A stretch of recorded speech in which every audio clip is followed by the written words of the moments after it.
Magandang araw mga kakulot! Pauwi na nga po pala kami galing Batangas para po maiba po ang aming daan. Sa Cavite po kami dumaan. At nadaanan po namin ang Kabyang Tunnel. Nang lumampas na po kami sa Kabyang Tunnel at huminto rin po kami sa may overlooking at nagpa-picture na rin dahil po sa sobrang ganda ng dagat at sobrang linaw at madaming naliligo, nagustuhan rin po naming maligo. Ang ganda nga po pala ng view dito sa overlooking.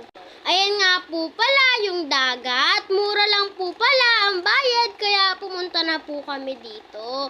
Ayan nga po pala ako pasabit-sabit pa sa puno. Sana makita ko ang kapatid kong unggoy. Hehe, joke lang! At ginuto nga rin po pala kami habang binabaybay ang daan pa uwi. Kaya po pumunta po kami ng McDonald's para kumain. Nakadalawang kanin nga po pala ako kasi nagutom ako. Kaya bundat na naman po ako pag uwi namin sa bahay. Andito nga po pala si Bebe nakaupo sa high chair ng McDonald's.